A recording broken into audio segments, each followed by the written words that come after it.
Bom dia, boa tarde, boa noite para vocês. Hoje nós iniciamos o tema de inflamação. Inflamação, ela vai ser designada quando ocorre em um órgão ou tecido, usando o termo designativo mais o sufixo it no final. Por exemplo, tá? Hepato, que vem de fígado, com it, hepatite. Gastro, que vem de estômago, com it, gastrite. Faringo, com it, faringite. Rino, com it, rinite. Dermo, com it, dermatite. Então esses são os termos que nós utilizamos para indicar que a inflamação ocorre em um órgão ou tecido. Mas o que é a inflamação? Bom, a inflamação é uma resposta do nosso organismo contra um agente agressor. Mas o objetivo dela é eliminar aquele agressor, seja um agente químico, físico ou biológico. Se esse é o objetivo da inflamação, eliminar o agente agressor, ela só vai parar quando ela cumprir esse objetivo, ok? Então, por isso que se a inflamação ela conseguir cumprir o seu objetivo em horas e dias, pelo seu curso de tempo, nós designamos isso como uma inflamação aguda, que é o tema da aula de hoje. Caso aquele agente agressor persista naquele local e aquela resposta, aquele combate, aquela tentativa de eliminar o agressor persista por meses e até anos, aquela inflamação é designada como inflamação crônica. Tanto a inflamação aguda e crônica, elas têm suas peculiaridades e características que são muito importantes. Combinado? Então, ok.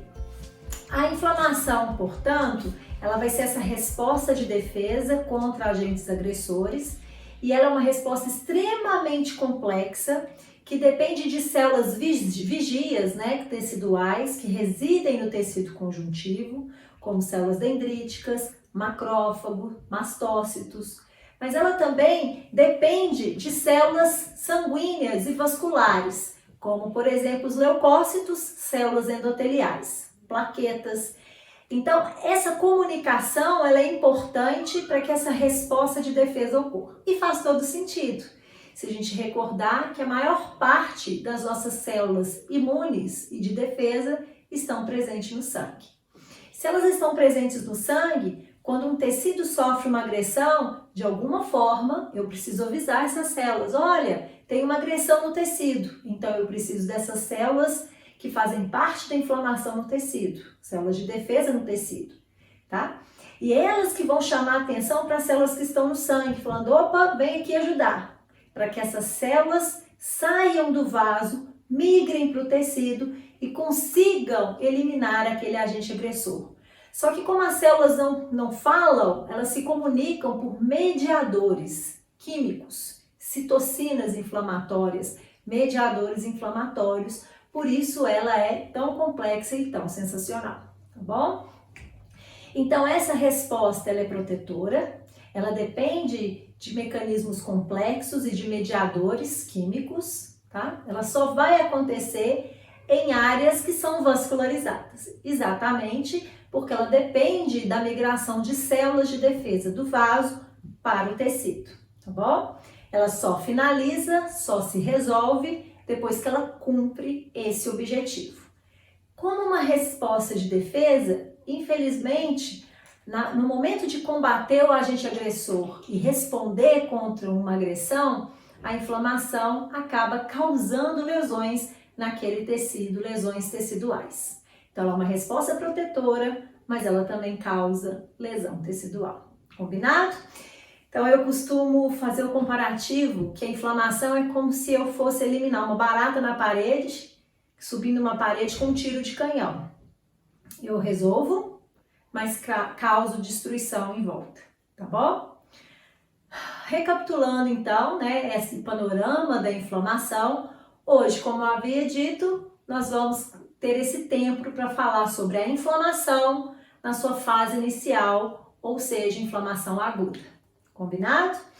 Primeiro ponto que eu gostaria de chamar a atenção de vocês é que a inflamação, um tecido, uma área inflamada, ela apresenta alguns sinais que nós chamamos de sinais cardinais da inflamação.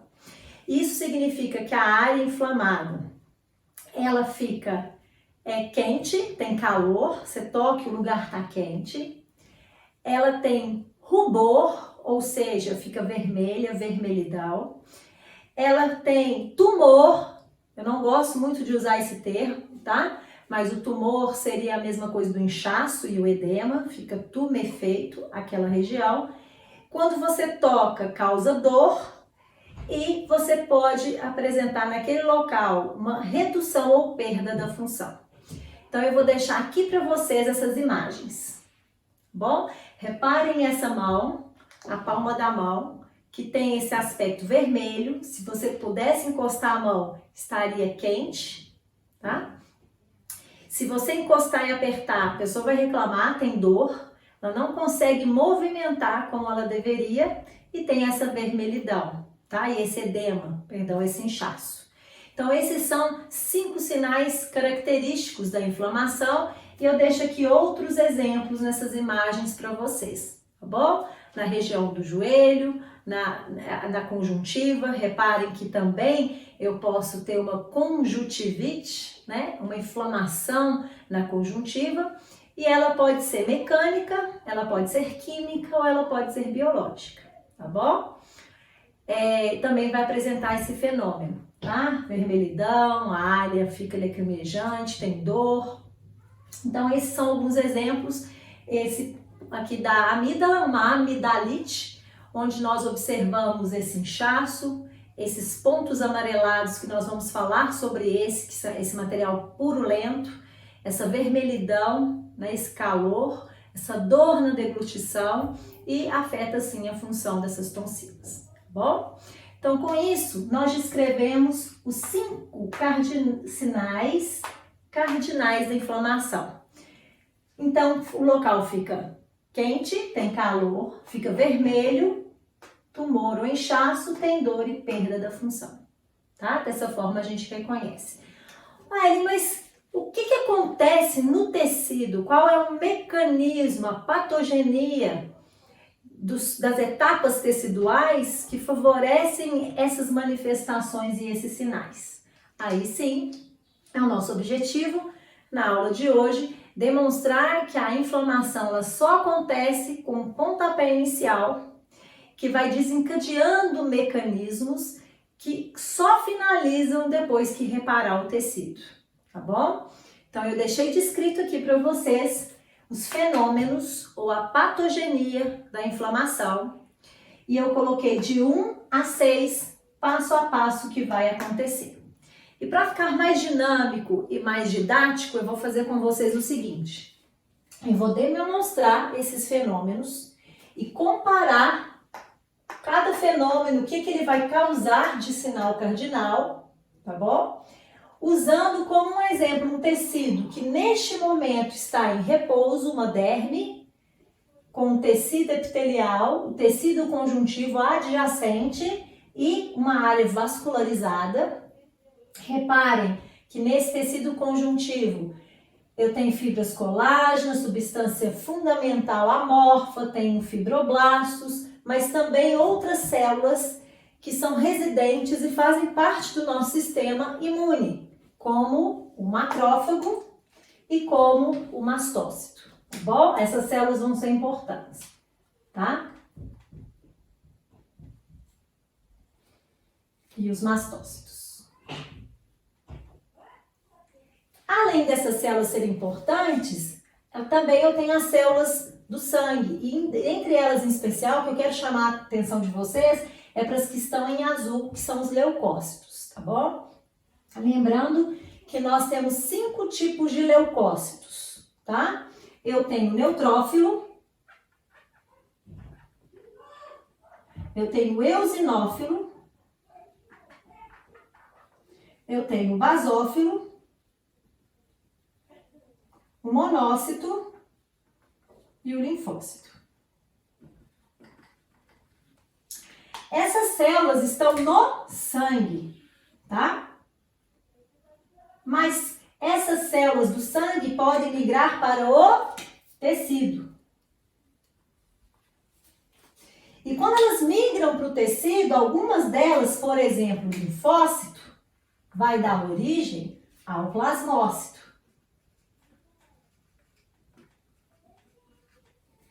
E tanto o linfócito B como o plasmócito têm uma função importante, que é a produção de imunoglobulinas, tá? Ou seja, anticorpos, que são parte do nosso sistema imune ou a resposta imune adaptativa. É aquela que eu tenho um fragmento, eu tenho um macrófago que fagocita aquele agente, digere, apresenta o antígeno para que eu possa produzir um anticorpo específico contra ele, tá bom? Os monócitos, que quando saem do tecido se diferenciam nos macrófagos. Os macrófagos, além de serem células apresentadoras de antígeno, ou seja, são aquelas células que fagocitam, digerem e apresentam o antígeno para a produção de imunoglobulinas, os macrófagos têm uma função importante na sinalização tecidual de alguma agressão. E essa sinalização é feita por mediadores inflamatórios que são liberados por eles, tá? Vocês vão ver isso ali logo em seguida. Além disso, os macrófagos são células fagocíticas, são muito importantes na eliminação daquele agente agressor no tecido, tá? Continuando, o basófilo, quando ele sai do vaso, né, e vai para o tecido, ele dá origem ao mastócito. E também é uma célula sinalizadora, tá? Ela tem uma função importante na liberação de vários mediadores com efeito vascular, que nós chamamos de mediadores vasoativos, tanto para vasodilatação quanto para abertura e permeabilidade desse vaso. O eosinófilo continua sendo eosinófilo e o neutrófilo continua sendo neutrófilo. De todas essas células, a célula que vai brilhar, o artista principal da aula de hoje é o neutrófilo, tá? Nessa área da inflamação aguda. Claro que o macrófago também vai participar, o mastócito, mas ele vai ser o meu artista principal. Se a gente recordar da morfologia do neutrófilo, o neutrófilo é uma célula com o seu núcleo lobular. É difícil você encontrar em um esfregaço sanguíneo neutrófilos com morfologia idêntica um ao outro. Porque dependendo da lobulação desse núcleo, eu vou ter neutrófilos com várias formas diferentes. Por isso que eles são chamados, na patologia, vocês vão ver esse termo, por isso que eu estou chamando aqui, vocês vão ouvir também que os neutrófilos são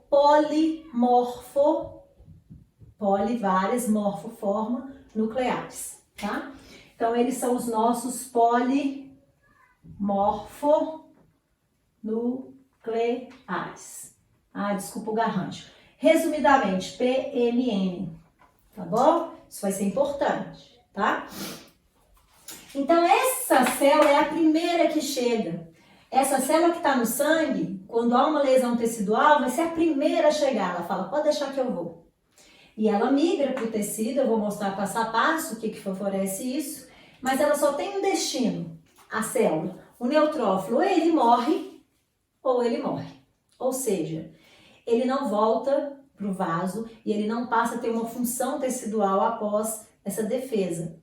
Então, eu costumo dizer que ele é o herói, tá? O neutrófilo, então, quando ele morre e ele está aqui no tecido como uma célula morta, ele recebe um outro nome. Ele é chamado de piócito. Então, ele dá origem ao piócito. Quando ele morre. Pio vem de pus e cito vem de célula. E aí ele se acumula no extravasado tecidual, dando a formação daquele material purulento, principalmente quando ele está em excesso, tá bom? Então guardem isso, esse neutrófilo.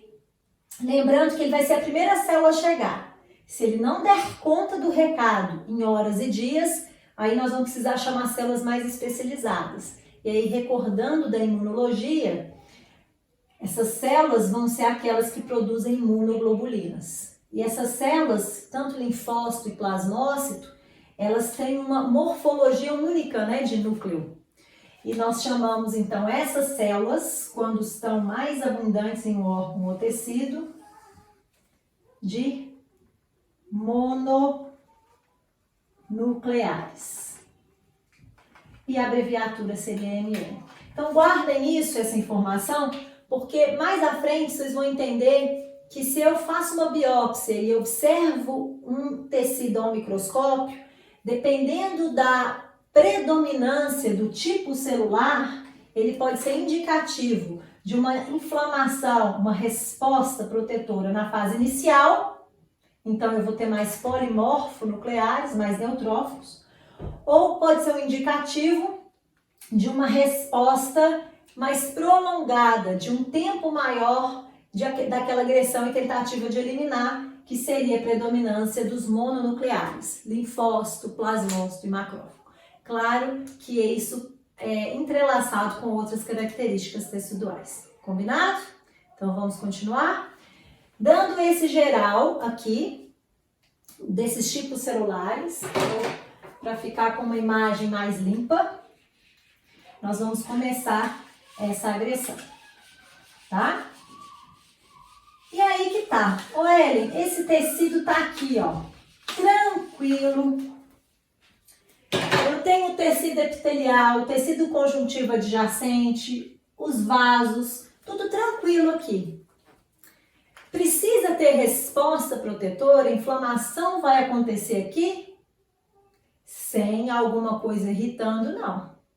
Inflamação só vai dar início quando der o primeiro gatilho, ou seja, o primeiro fenômeno da inflamação, ele está vinculado a um fenômeno chamado fenômeno irritativo. Se não tem irritação tecidual, não há início da inflamação, tá bom?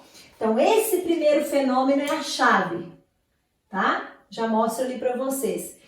E aqui eu posso representar por uma lesão mecânica, por exemplo, uma perfuração da derme por uma agulha. E lembrando, se for uma agulha numa gaveta, num ambiente não estéril, os micro-organismos são ubíquos, então a chance de ter a presença de bactérias ali naquela superfície, e além da agressão mecânica, uma agressão biológica. A presença de bactérias pode sim tornar essa resposta mais exagerada, tá bom? Então, ele só começa a inflamação se tem uma irritação. Esse fenômeno irritativo, ele dá o pontapé inicial. E o que tem de importante nele? Assim que ocorre a agressão, as células que residem no tecido conjuntivo, elas começam a chamar por socorro. Elas começam a liberar mediadores, tá? Aqui eu representei uma lesão superficial, mas quando a gente perfura, sangra um pouquinho, tá? Então ele pode atingir o vaso. Tanto as células do vaso, como plaquetas, endotélio, quanto os macrófagos e mastócitos começam a liberar esses mediadores, tá? E aí eu vou dar uma parada, passar para a próxima parte do quadro, para vocês entenderem as próximas etapas. Mas guardem isso. Eu só tenho inflamação quando eu tenho um evento irritativo. E o que acontece nesse fenômeno L que permite todas as outras etapas? Ocorre a liberação de mediadores, e eu vou chamar de forma geral inflamatórios. São esses mediadores que vão agir e permitir todas as outras etapas. Combinado? Então vamos continuar. Então, como resultado da liberação desses mediadores inflamatórios por causa do fenômeno irritativo, vai acontecer a liberação dos mediadores, entre eles, pelos macrófagos, de interleucina 1 e TNF-alfa e também de óxido nítrico, tá? Além disso, a liberação de histamina. Estou dando alguns exemplos só, não vou percorrer por todos, tá? E aí, Ellen, esses mediadores vão ter efeitos na vasculatura. Então, reparem nesse vaso e aqui como ele está dilatado. Então, eu tenho uma vasodilatação.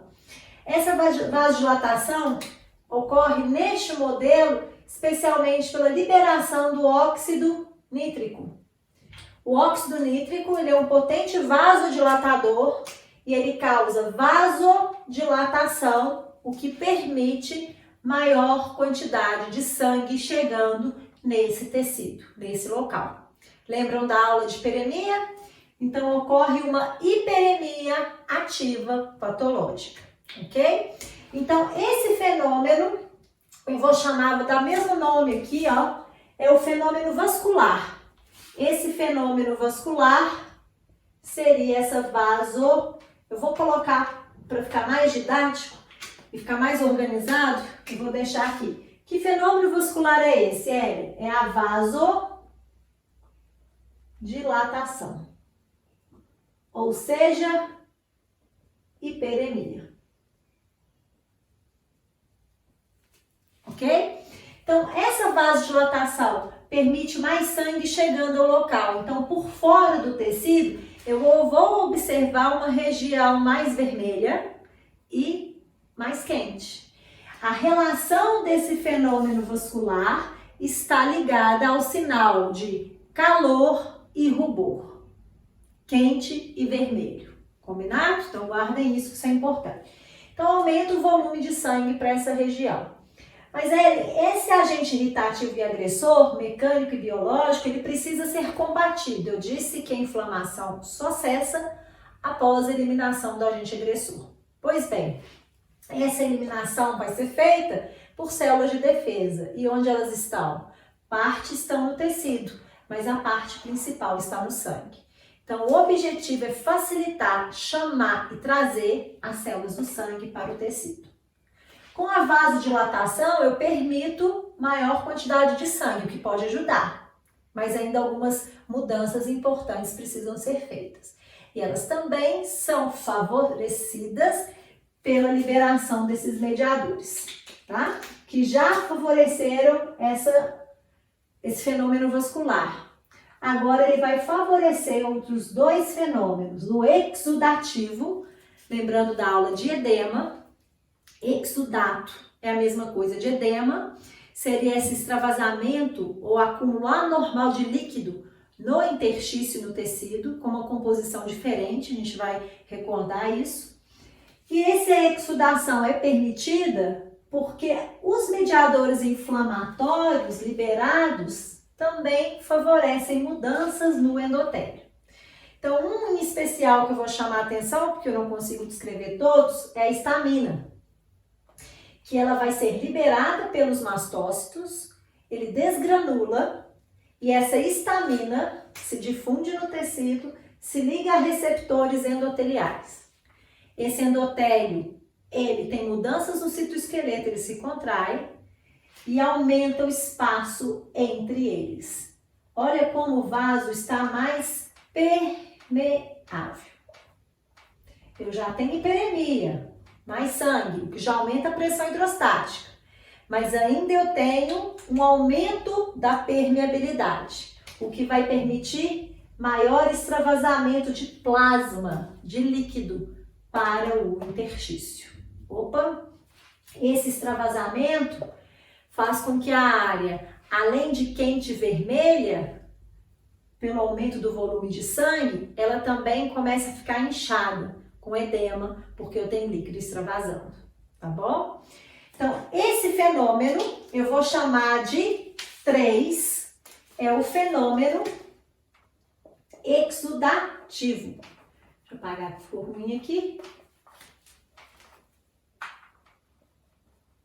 O fenômeno exudativo, lembrando que todos eles só dão início pelo fenômeno irritativo. Então, permite abrir o espaço, permitindo que mais células cheguem nesse local, tá? Então, isso vai ser bom, né? O objetivo é eliminar esse agente agressor, já tem mais sangue e agora eu tenho um espaço maior, mas ainda não concluí o processo, tá? Então, esse fenômeno exudativo, então, seria por aumento da permeabilidade vascular.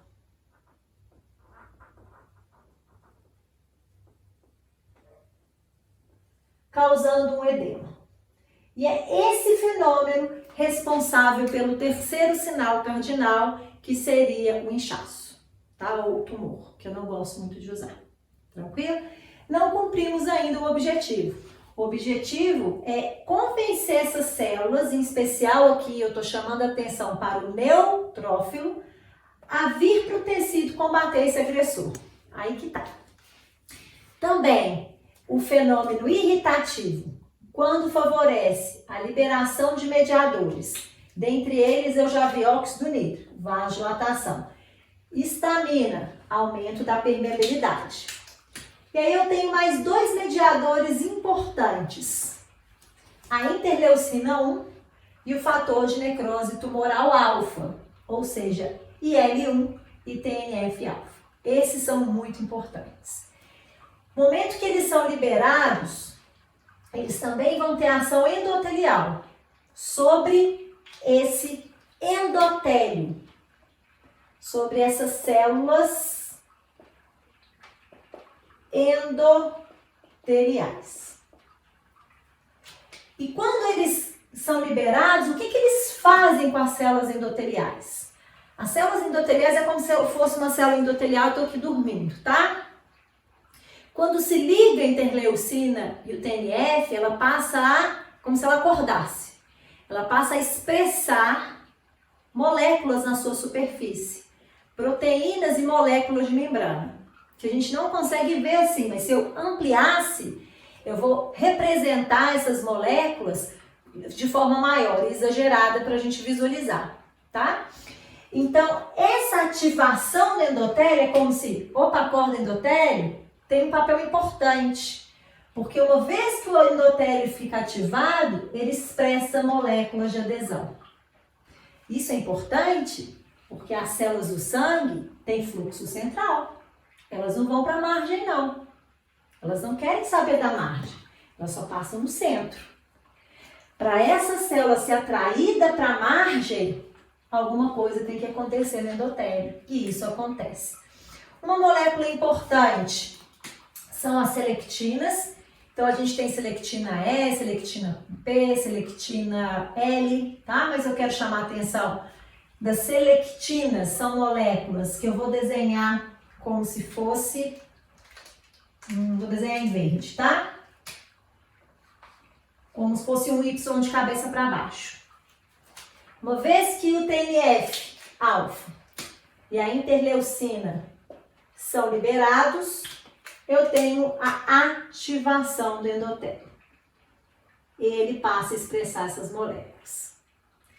E o mais legal é que se eu ampliar, eu não consigo ver. Eu também tenho essas moléculas que se atraem, se ligam nessas selectinas, que eu vou ampliar.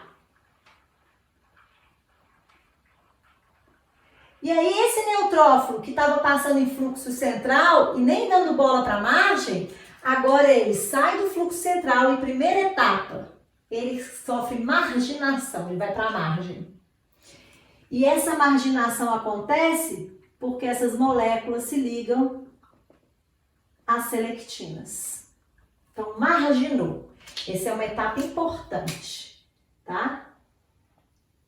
Além da marginação, essas moléculas de selectinas não têm uma afinidade tão grande. Então, o neutrófilo se liga a uma selectina aqui, se liga a outra selectina aqui, outra selectina aqui, e tem um fenômeno chamado rolamento, que é observado em algumas microscopias intravitais, ou seja, eu consigo ver em vasos com fluxo sanguíneo essas células marginando e rolando. Aí eu vou desenhar ele de cabeça para baixo para dar essa sensação que ele está rolando, tá? Ele tem esse rolamento.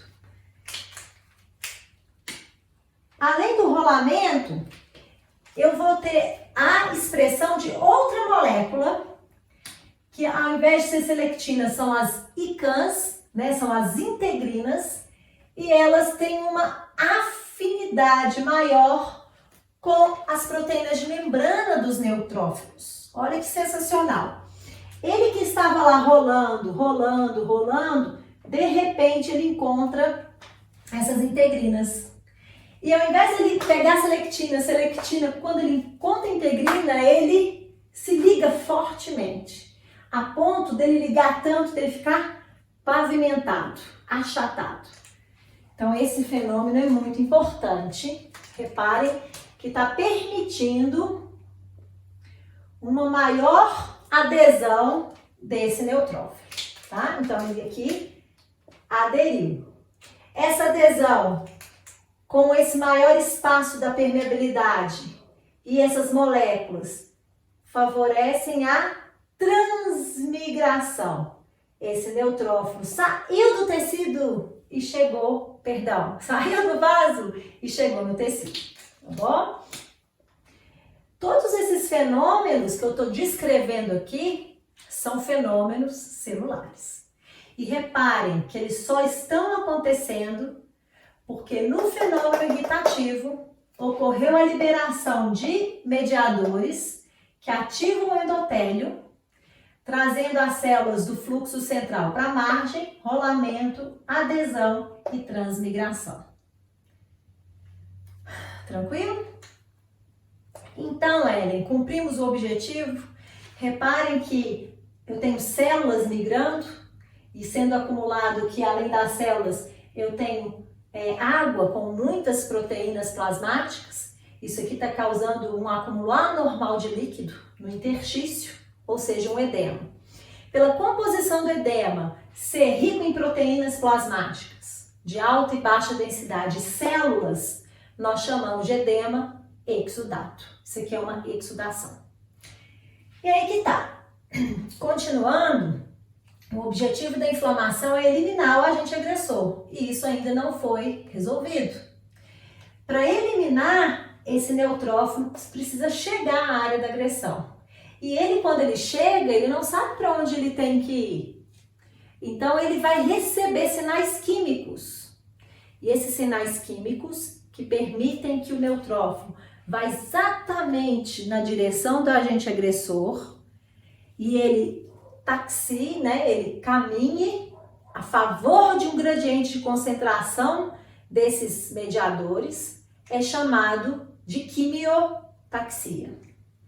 Essa quimiotaxia vai permitir que o neutrófilo caminhe, na verdade emitindo pseudópodes, até chegar onde está o agente agressor, onde ele realiza a fagocitose e a digestão.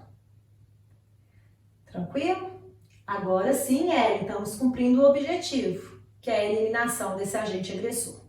Então, aqui eu tenho como fenômenos celulares, fenômeno celular, eu vou chamar a atenção e trouxe ele para cá, esses fenômenos celulares, para chamar a atenção deles, ocorre nessas etapas, tá? Primeiro, eu tenho marginação e rolamento, que são bastante dependentes da selectina. Por fim, eu tenho adesão e a transmigração, que é dependente principalmente das integrinas. E depois que a célula chega ao tecido, ela vai até o agente agressor, sendo guiada por um gradiente de concentração, nós chamamos isso de quimiotaxia, até que ela realize a fagocitose. Esses são os fenômenos celulares. E reparem que esse fenômeno, com a predominância de neutrófilo nas primeiras horas, significa então um perfil de uma inflamação aguda na fase inicial. Bom? Algo que eu queria chamar a atenção para vocês Ellen, o que causa essa quimiotaxia? O que atrai? Tá? Quimiotaxia acontece por qual mecanismo? A quimiotaxia vai acontecer quando há presença de restos de células mortas, necróticas, tá? Quando tem necrose, por isso que a necrose gera inflamação. Além disso, a quimiotaxia, ela vai a favor de um gradiente onde há LPS, que são parede, de bactérias, expressam parede bacteriana. E quando as LPS são extremamente, tem uma quimiotaxia muito grande sobre os neutrófilos, por isso quando uma inflamação, uma resposta inflamatória acontece pela presença de uma bactéria, a área pode ocorrer muita produção de pus, como uma amidalite bacteriana, que você tem aquela vermelhidão, aquele inchaço, mas aquele material purulento, tá? Então, a parede de bactérias. Olha que legal, sistema complemento. Lá que vocês estudaram na imunologia, C3, C5, vocês lembram a função do sistema complemento? Um deles é chamado de opsonização. O sistema complemento é como se ele ligasse um radarzinho no agente agressor, opsoniza, e avisa para os neutrófilos, tô aqui, e aí ele faz uma quimiotaxia mais direcionada, tá? E produtos de degradação lipídica, né? Vou pôr aqui de lipídios em geral, de degradação, e depois eu mostro um vídeo para vocês. Então, isso é importante para vocês entenderem essa quimiotaxia, tá bom? Então, com isso, voltando para cá, eu cheguei até o fenômeno celular. O fenômeno celular, ele vai ocorrer no início com a predominância dos polimorfonucleares. Se eles forem suficientes para fagocitar e eliminar o agente agressor, podemos ir embora, acabou a inflamação, cumpriu o objetivo, quase, tá? Tem um outro passo importante. Ficou uma bagunça aqui. Tem restos de células necróticas. Tem líquido extravasado. O que a gente vai fazer? Esses fenômenos sempre vão ocorrer na inflamação. Como eu disse para vocês, a inflamação, ela causa lesão tecidual. As próprias enzimas, o próprio óxido nítrico, que favorece como seu metabolismo final a produção de espécies reativas de oxigênio, essas próprias espécies reativas de oxigênio, que eu vou chamar de ROS, já causam lesão tecidual, mesmo sendo benéfica. Os próprios neutrófilos e a liberação de lisozimas para combater o agressor também causam lesão tecidual. As próprias toxinas bacterianas causam lesão tecidual. E eles vão morrer. Por fim, neutrófilo sempre morre e se acumula ali. Então, esse fenômeno da inflamação, não tem jeito a gente evitá-lo, são os fenômenos alterativos. Ou seja, é o momento que ocorre degeneração e necrose. Em alguns livros vocês vão encontrar como fenômenos necrotizantes.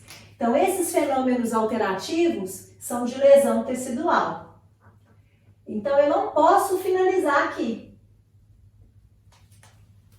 Eu só vou finalizar depois que eu conseguir fagocitar o resto de células mortas, pinocitar e drenar pelos vasos linfáticos o líquido que extravasou em excesso, produzir fatores de reparo tecidual, os fatores de crescimento, que favorecem o reparo do epitélio e do próprio tecido conjuntivo e do vaso.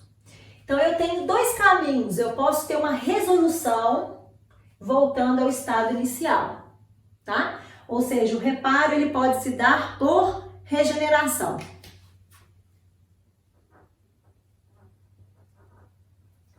Mas dependendo do tecido e do órgão afetado, se as suas células não têm uma capacidade regenerativa, eu só vou ter uma opção: repor ou reparar com um tecido cicatricial, com uma fibrose. E aí isso é ruim. Quando eu tenho reparo por tecido cicatricial ou fibrose, esse está relacionado a um processo importante, que seria às vezes a perda da função definitiva daquele órgão ou tecido, tá bom? Então, com isso, a gente finaliza se eu tenho a resolução, a eliminação do agente agressor. Fagocita, e aí eu tenho a volta ao tecido original, tá bom? E com isso, a gente fechou fenômeno irritativo com a liberação de mediadores vasoativos, que causam o fenômeno vascular e exudativo, e também favorece o fenômeno celular, que seria o 4, que eu chamei a atenção aqui, das etapas. Esse fenômeno celular permite migração dessas células e combate a eliminação do agente agressor. Acaba deixando nessa área morte, né? Então eu vou chamar de fenômeno 5. E por fim, finaliza com o reparo, que seria o fenômeno 6. Reparativo. Combinado? E dentro dos sinais cardinais, calor e rubor é um fenômeno vascular. O edema, um fenômeno exudativo. A perda da função seria, às vezes, pela própria fibrose, cicatriz. E falta dor. E a dor, Ellen? Então, é a última parte desse momento da aula. Tá? O que causaria a dor e por que às vezes é necessário a utilização de anti-inflamatórios, tá bom? Vou mostrar isso aqui para vocês, tá?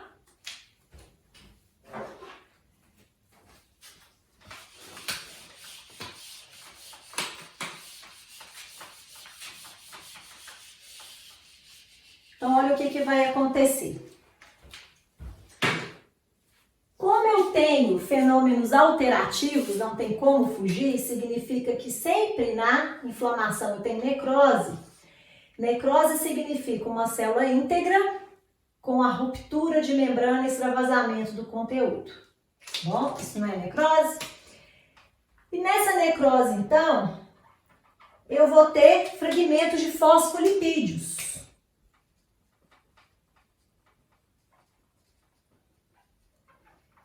Que vão sofrer a ação de uma enzima chamada fosfolipase A2, tá? Vocês provavelmente vão estudar isso em farmacologia. Então, a fosfolipase A2. O que ela faz? Ela transforma esses fosfolipídios em mediadores intermediários, em ácido araquidônico. Então, eu vou ter aqui ácido araquidônico.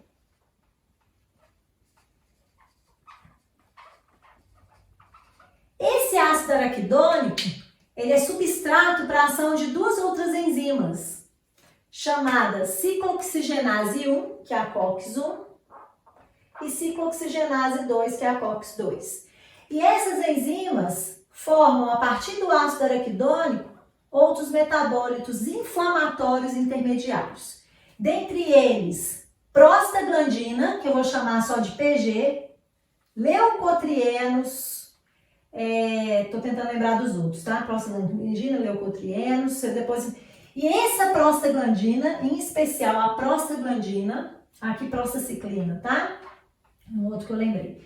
Essa prostaglandina, então, vai ser produzida numa área de inflamação, porque está tendo necrose, eu tô tendo a produção de prostaglandina. E aí há um problema. A prostaglandina, aqui eu estou desenhando uma terminação nervosa, e essa é uma terminação nervosa para dor, que a gente chama de nociceptor, que é para dor.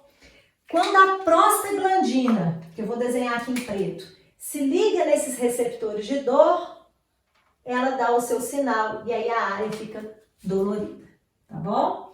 É por isso que os anti-inflamatórios podem frear um pouco essa inflamação quando ela está muito exagerada, exacerbada. Ela é importante para combater o agressor, mas a gente às vezes precisa frear de forma medicamentosa.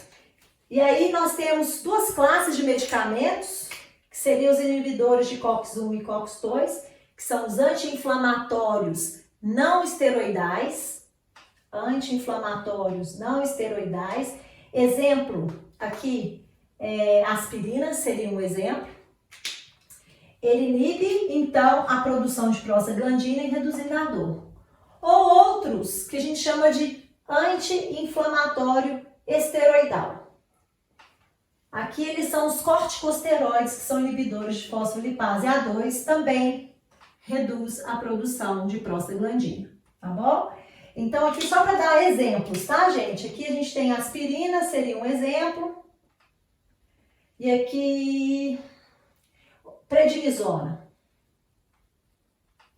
Só que, bom, deixa isso para a farmacologia, só para vocês entenderem. Então, Ellen, se tem prostaglandina, favorece dor. Além disso, eu tenho edema, muito líquido extravasando, que comprime essas terminações nervosas. Então, dos 5 sinais cardinais, eu tenho calor, rubor, inchaço, dor e perda da função. A dor, ela é favorecida pelo fenômeno alternativo, que é a própria lesão tecidual, que aumenta a produção de prostaglandina, que esses 3 são pró-inflamatórios, eles fazem exagerar, né, a parte da inflamação, mas também o exudato, o edema, também comprime essas terminações nervosas. Tranquilo? Bom, esse era o meu objetivo com essa aula inicial de inflamação, dar esse panorama geral, começando com a inflamação aguda.